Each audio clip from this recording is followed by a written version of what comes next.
Salam sejahtera Malaysia, denyut nadi suara rakyat bergema di channel ini. Terima kasih kerana terus bersama dalam channel ini untuk mendapatkan berita terbaru setiap hari. Sila tekan butang subscribe, like dan share. Malaysia kita punya, cintai Malaysiaku, kita jaga kita. Kita akan mulakan berita terbaru daripada channel ini.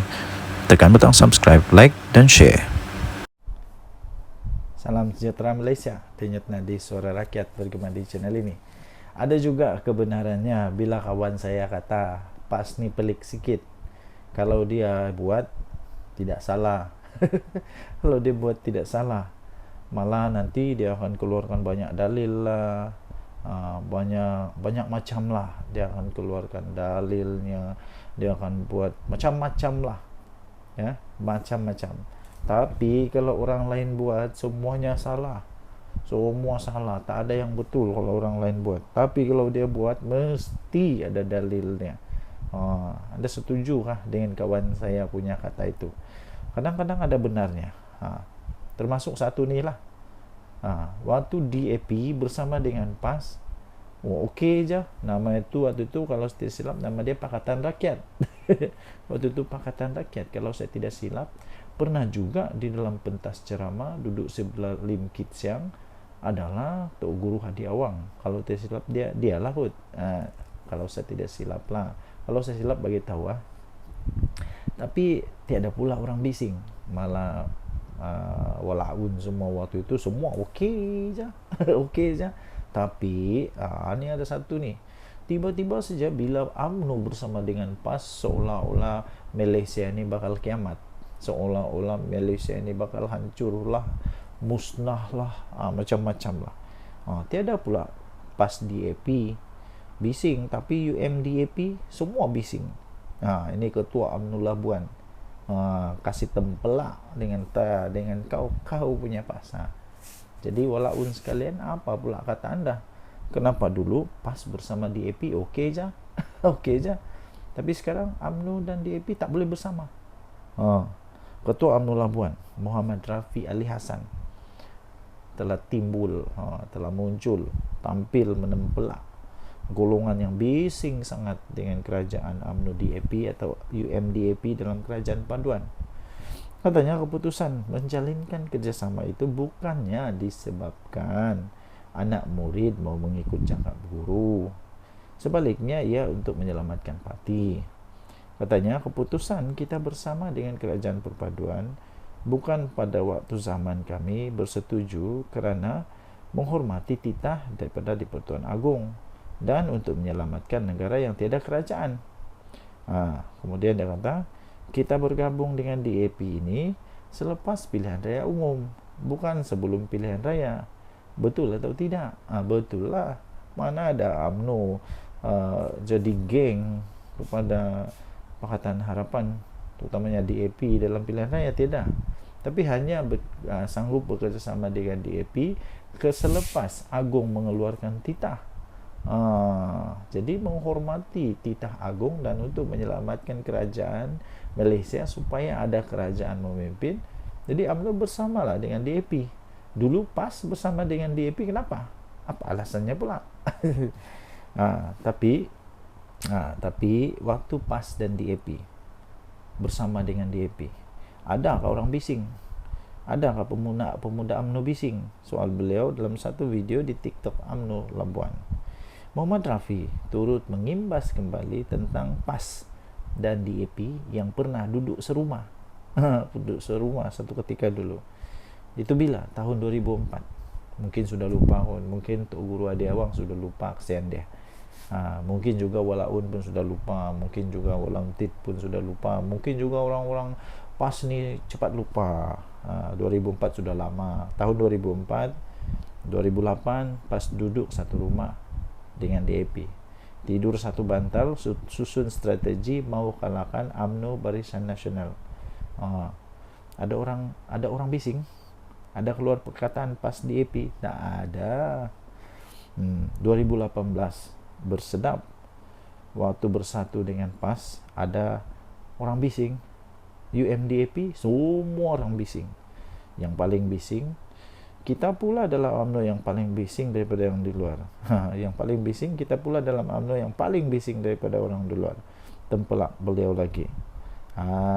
Jadi tuan-tuan dan puan-puan yang dihormati sekalian, itulah yang terjadi. Sila tinggalkan komen untuk mendapatkan berita atau cerita lengkap tentang ini. Anda boleh masuk di dalam harapandaily.com. 22 Julai tajuk dia, tiada pula PAS di AP, tapi UMDAP semua orang bising. Tempelak Ketua UMNO Labuan. Kita jumpa lagi. Bye bye. Salam sejahtera Malaysia. Denyut nadi suara rakyat bergema di channel ini. Sebelum kita teruskan, saya nak minta tolong untuk anda tinggalkan komen. Adakah anda suka kerajaan yang ada sekarang ini? Tinggalkan komen juga apa pendapat anda dengan pembangkang yang ada sekarang ini. Adakah pembangkang ini betul-betul jujur? Adakah pembangkang ini betul-betul ikhlas hatinya? Adakah mereka betul-betul orang kata suci, murni, mulus, tak ada dosa dan sebagainya? Anda boleh tinggalkan komen anda, tapi janganlah mengutuk-ngutuk ya, jangan memfitnah, jangan mengutuk, jangan juga keluarkan kata-kata yang tak baik. Anda boleh komen. Okey, so terbaru ada satu pendedahan yang cukup dahsyat. Ini cukup dahsyat. Saya fikir pemimpin PN ini akan bingung, pening kepala jugalah. Saya biasalah, siapa yang nak masuk politik, mau tidak mau kamu akan jadi sasaran, akan jadi sasaran kepada paparazi. Dulu paparazinya hanya wartawan tahu. Sekarang paparazinya bukan hanya wartawan, malah seluruh netizen akan jadi paparazi. Malah paparazi dari netizen itu lebih hebat. Kadang-kadang lebih hebat daripada pemberita sekalipun.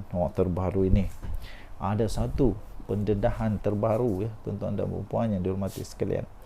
Kereta hebat betul. Tapi sebelum itu saya mau tanyalah, apa ini maksud zuhud ini?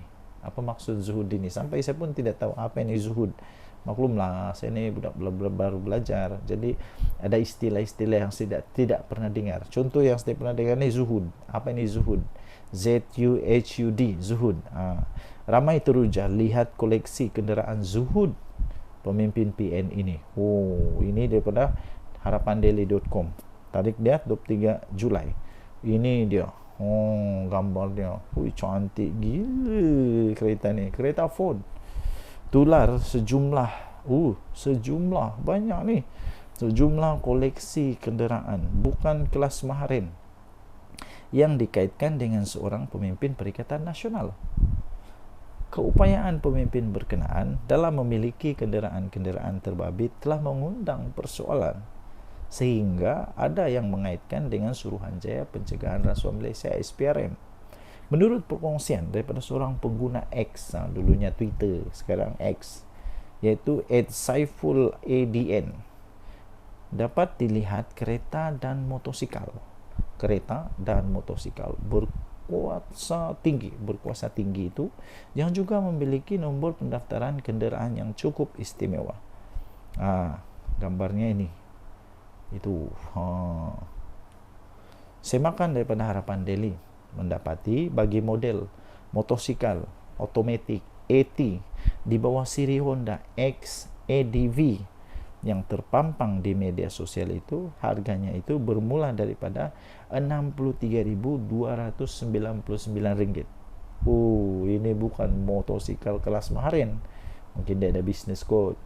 Susulan itu rata-rata menyindir sikap zuhud pemimpin berkenaan, malah mencadangkan penduduk di negeri yang dikuasai PN itu bersepakat membaca doa kunut nazilah.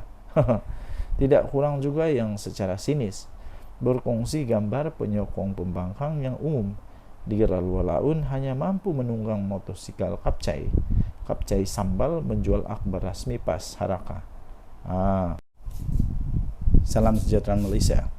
Masih lagi misteri sampai sekarang ya, tuan-tuan dan puan-puan.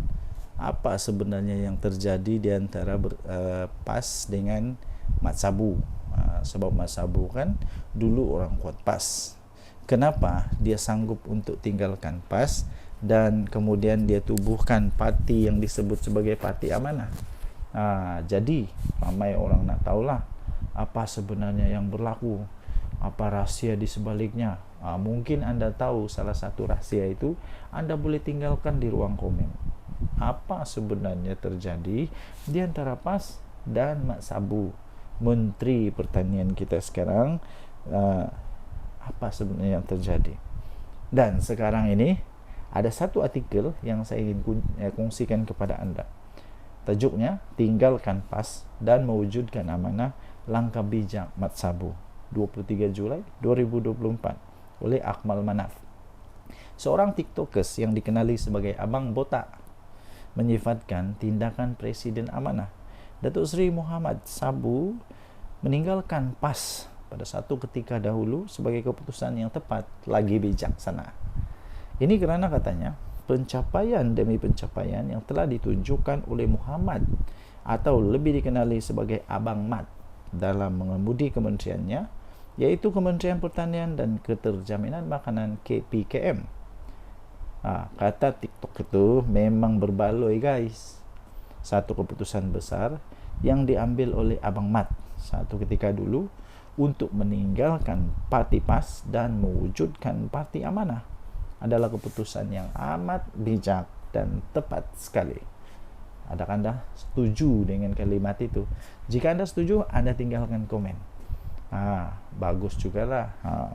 Abang Mat yang menjadi Menteri Pertanian dan Keterjaminan Makanan pada hari ini telah pun menampakkan hasil yang cukup baik dan memberi manfaat kepada seluruh rakyat Malaysia ketika kita memerlukan seorang pemimpin yang telus dan bekerja kuat. Jadi harap-harap lepas ni Mat Sabu dapatlah ISO 14001 Bukan setakat orang Semenanjung saja mendapat manfaat daripada inisiatif KPKM ini, malahan rakyat Sabah turut mendapat limpahan dan merasa manfaat tersebut. Puji lelaki itu kepada Muhammad. Betul tak betul? Saya rasa betul. Saya orang Sabah, saya pun sendiri nampak bagaimana orang-orang petani-petani di Sabah mendapat manfaat daripada inisiatif kementerian daripada Mat Sabu. Memang terbaik.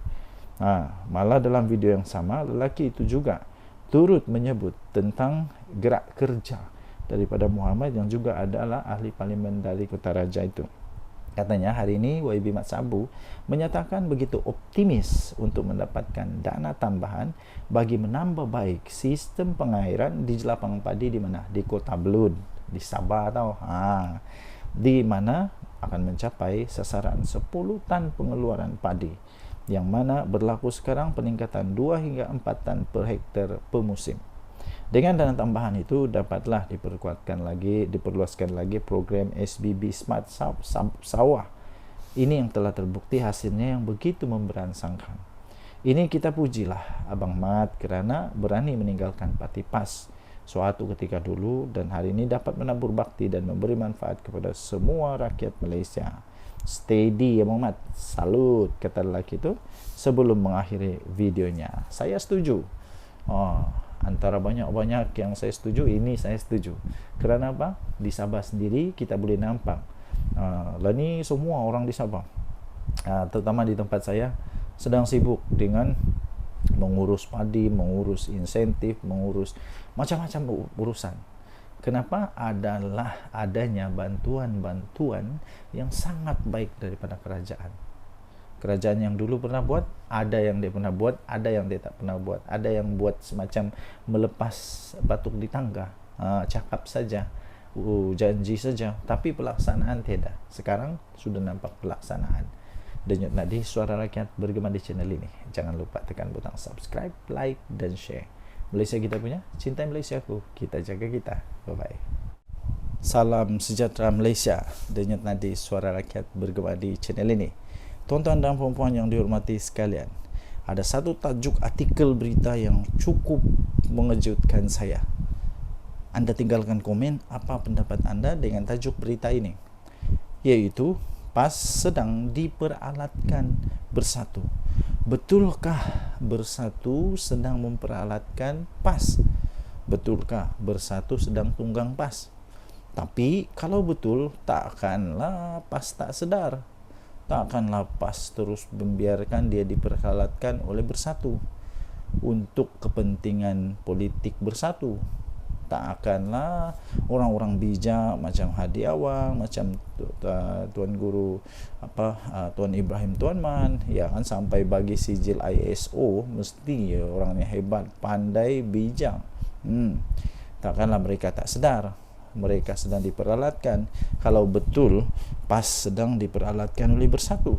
Nah, ini daripada Harapan Daily.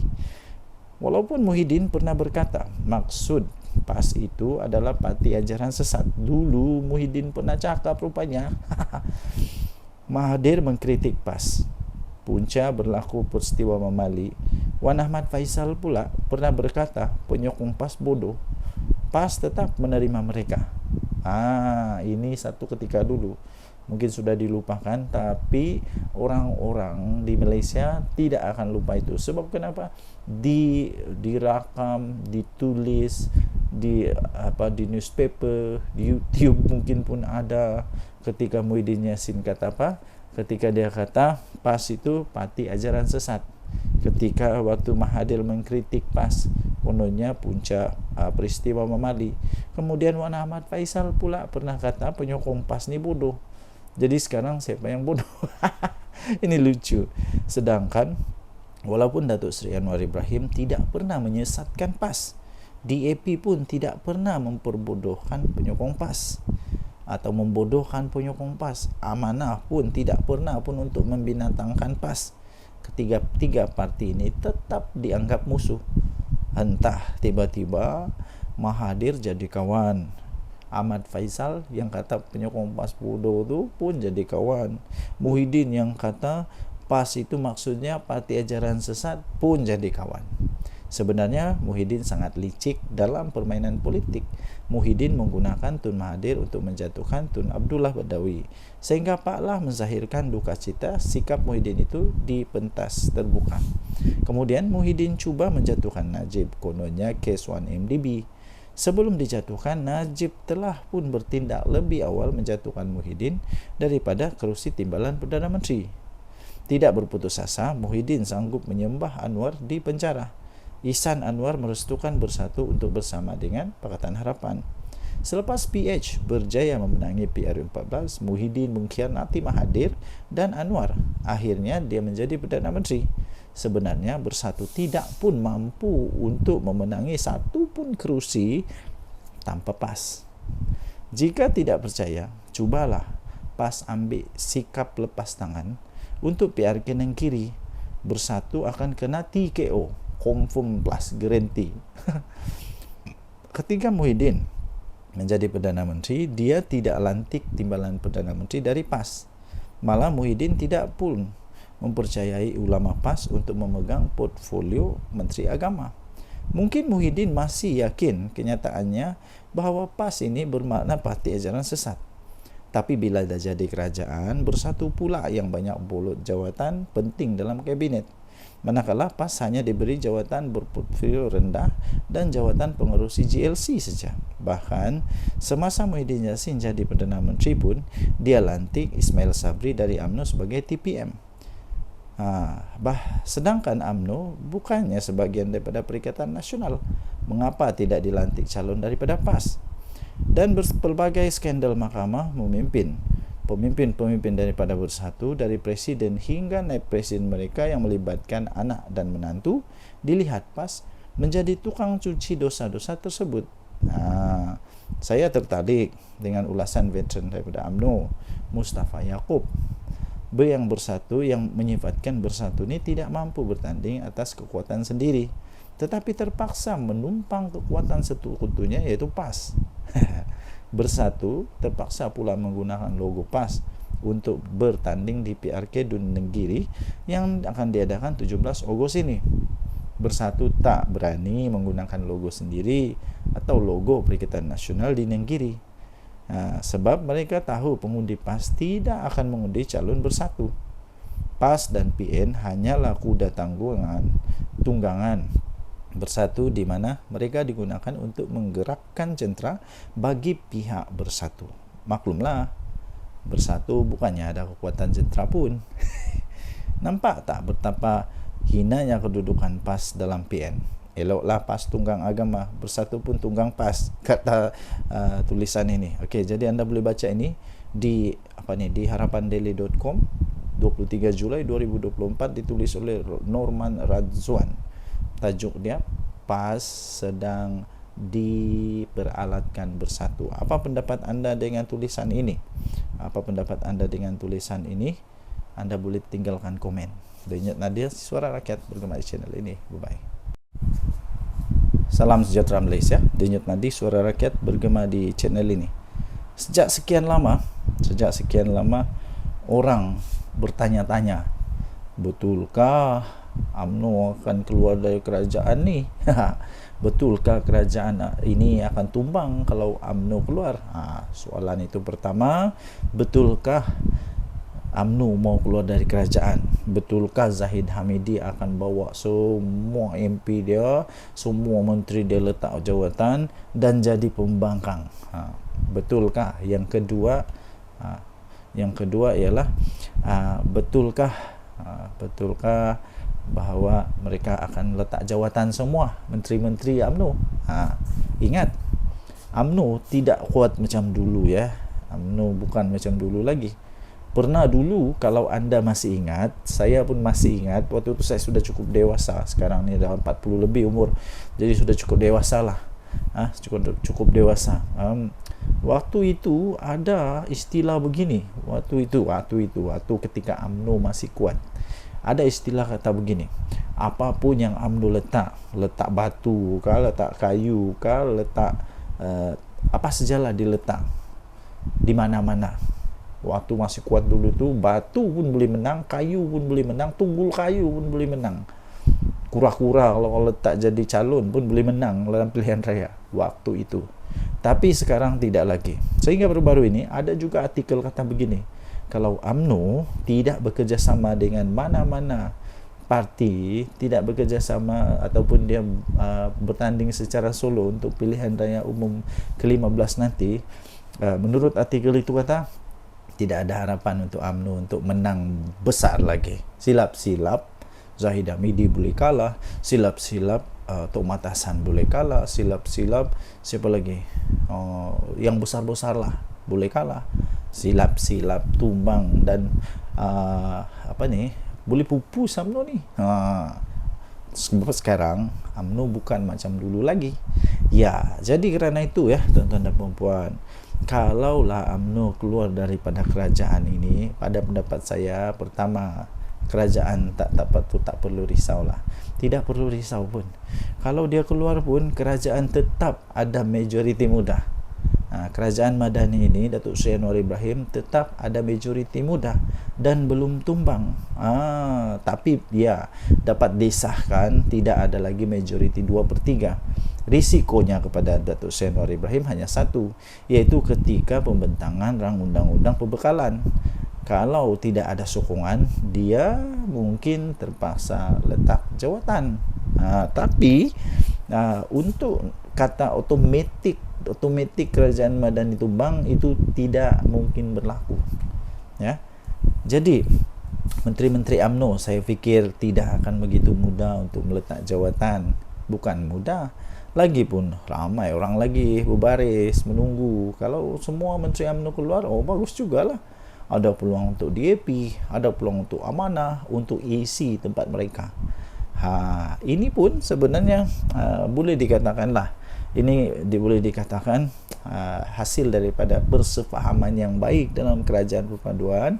Walaupun UMNO taklah besar mana kemenangan dia, tidak macam dulu, maksud saya tidak macam dulu kemenangan itu, tapi mereka tetap dihargai oleh kerajaan yang ada sekarang, sampai mereka tetap diberikan banyak jawatan dalam kerajaan. Timbalan Perdana Menteri dari mana?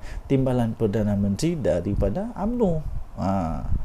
Yang sepatutnya boleh saja daripada DAP, tetapi kerana strategi politik menunjukkan bahawa mereka ini sefahaman, ada perpaduan, maka okeylah, bagilah dekat Datuk Seri Zahid Hamidi.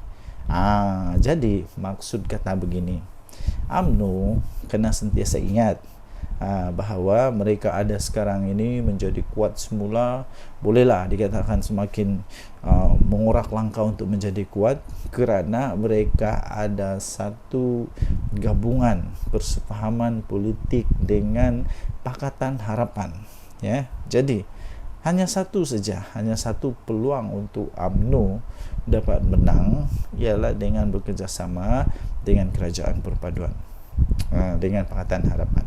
Kalau tidak, UMNO tak akan boleh kalahkan PAS. Itu for sure lah. UMNO susah untuk kalahkan PAS. Nah, kalau 1 lawan 1, UMNO lawan PAS, memang belum tentu UMNO boleh menang. Okay. Walaupun di tempat DAP, walaupun di tempat yang di tempat yang bukan PAS yang menguasa. Apa pendapat anda? Sila tinggalkan komen. Denyut Nadi Suara Rakyat bergema di channel ini. Bye-bye.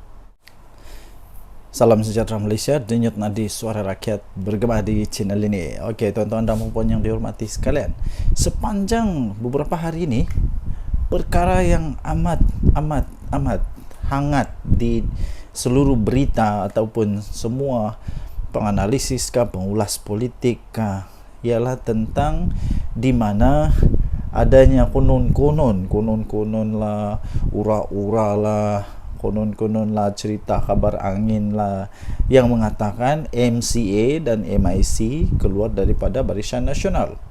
Tuan-tuan dan puan-puan yang dihormati sekalian, itu hanya berita kabar angin. Walaupun begitu, malam ini, hari ini, pagi ini, hari ini, petang ini, apa-apa sajalah masa yang anda tonton video ini, saya ingin nyatakan bahawa tidak ada keuntungan pun kalaulah MCA dan MIC keluar daripada Barisan Nasional. Apa keuntungan bagi mereka? Mungkin anda boleh berikan komen. Apa pendapat anda? Sekiranya MCA keluar daripada Barisan Nasional, adakah yang sanggup untuk menerima mereka sebagai satu gabungan politik, rakan politik di dalam gabungan? Sanggupkah Perikatan Nasional ambil MCA? Sanggupkah Perikatan Nasional untuk ambil MIC? Dan apa kelebihan MCA dan MIC kalau keluar daripada kerajaan? Tidak ada sebenarnya. Jadi tidak ada apa-apa gunanya untuk Barisan Nasional, kerugiankah, keuntungankah kalau MCA dan MIC keluar daripada Barisan Nasional? Kerugian tidak pada UMNO, tidak juga kepada kerajaan ini, kerana MIC dan MCA mereka hanya ada berapa kerusi dalam parlimen. Tidak pun sampai 5 kerusi dalam parlimen. Hanya berapa saja, MIC berapa kerusi dalam parlimen. Tidak akan menggugat apa-apa. Tidak akan menjadikan kerajaan yang sekarang ada ini tumbang, apalagi kalau tukar kerajaan, tidak mungkin akan berlaku. Walaupun sebenarnya secara faktanya pun, andai kata Barisan Nasional semua keluar daripada kerajaan pun, kerajaan Madani ini tidak akan tumbang pun, tetap akan kekal menjadi kerajaan sekurang-kurangnya sampai pada PRU 16 nanti. Tuan-tuan dan puan yang dihormati sekalian, jika begitu, apa sebenarnya sebab untuk Barisan Nasional kehilangan MCA dan MIC? Tidak ada apa-apa sebab pun. Lainlah kalau kita cakap tentang UMNO, mungkin mereka kecewa tentang Najib Razak, mungkin mereka kecewa tentang banyak perkara-perkara yang mungkin saja. Tapi untuk MIC dan MCA tidak ada apa-apa isu pun yang mereka boleh timbulkan. Mereka malah perlu bersyukur, berterima kasih kepada kerajaan ini, kerana walaupun jumlah mereka yang sedikit macam tu pun, tapi tetap dianggap amat penting oleh kerajaan Madani ini. Jadi tuan-tuan dan puan yang dihormati sekalian, pada pendapat saya, ini pendapat saja ya, semua orang ada pendapat masing-masing. Anda boleh bantah, Anda boleh bangkang pendapat yang saya utarakan ini, terpulang kepada anda. Sekiranya MIC dan MCA nak keluar, kalau pendapat saya, UMNO tak payah nak tergeh-geh pun, untuk pujuk MCA atau MIC ni. Biar pergi kat mereka lah. Mereka nak pergi bergabung dengan PAS kah, nak bergabung dengan bersatu kah, terpulanglah, mau buat penggabungan baru. Kalau sekarang ini ada Perikatan Nasional, mungkin selepas ini ada Perikatan Paling Nasional. Tak kisahlah. Yang penting pada pendapat saya, kalau mereka nak keluar, biar pergi kat depa. Mungkin mereka suka untuk jadi pembangkang, dipersilakan. Tapi setakat ini semua itu hanya kabar angin. Dan kalau mereka keluar pun tiada apa-apa pun kerosakan kepada kerajaan ini. Jadi apa pendapat anda? Sila tinggalkan komen anda. Sekiranya MCA dan MIC mau keluar, apa pendapat anda? Betulkah mereka mau keluar?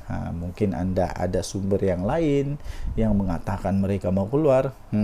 Tapi pada pendapat saya, tidak akanlah mereka keluar untuk setakat ini, kerana tidak ada apa-apa keuntungan pun. Dan saya fikir UMNO tidak akan tergugat pun. UMNO tidak pun rasa kecil hati kalau mereka keluar.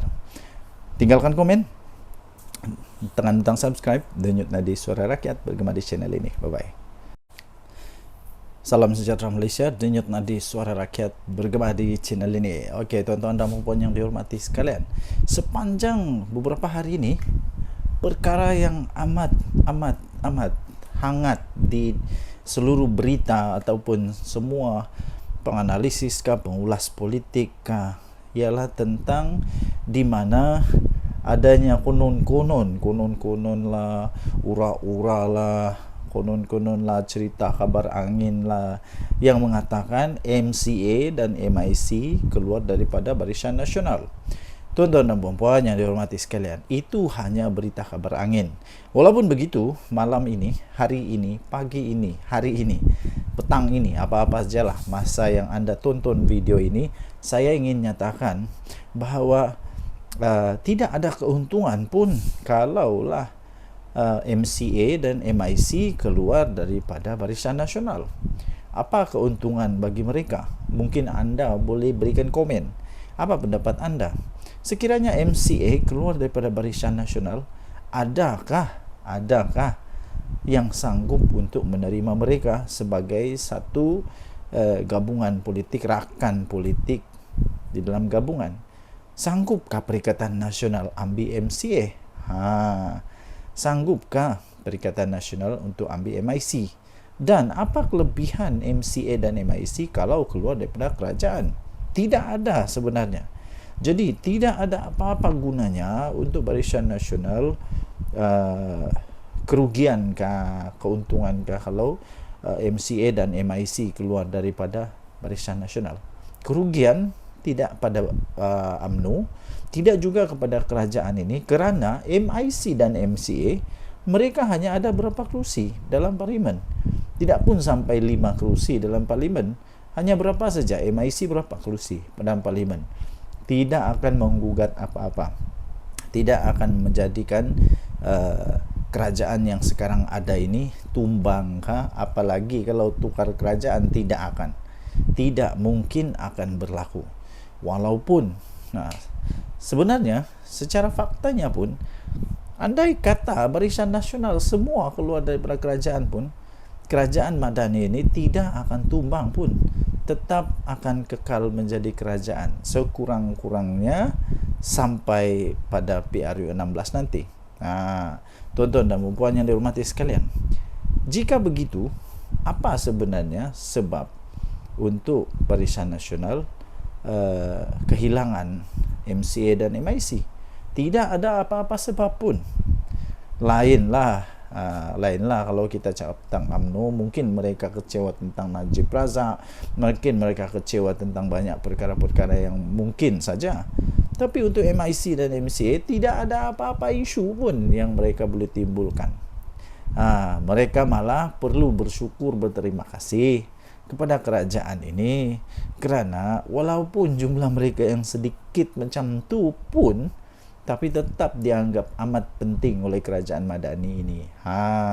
Jadi tuan-tuan dan puan yang dihormati sekalian, pada pendapat saya, pada pendapat ini, pendapat saja ya, semua orang ada pendapat masing-masing. Anda boleh bantah, Anda boleh bangkang pendapat yang saya utarakan ini, terpulang kepada anda.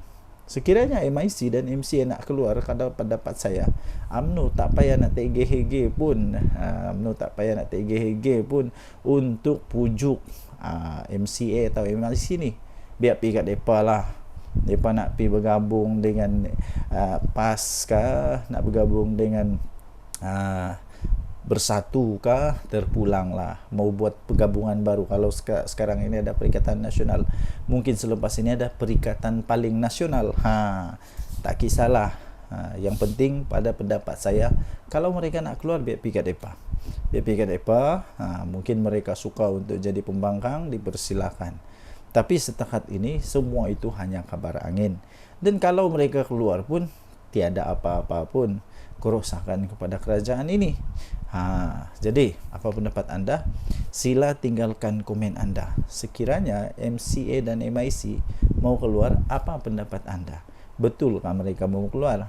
Mungkin anda ada sumber yang lain yang mengatakan mereka mau keluar. Tapi pada pendapat saya, tidak akanlah mereka keluar untuk setakat ini, kerana tidak ada apa-apa keuntungan pun. Dan saya fikir UMNO tidak akan tergugat pun. UMNO tidak pun rasa kecil hati kalau mereka keluar. Tinggalkan komen, tekan butang subscribe, denyut nadi Suara Rakyat bergema di channel ini. Bye-bye.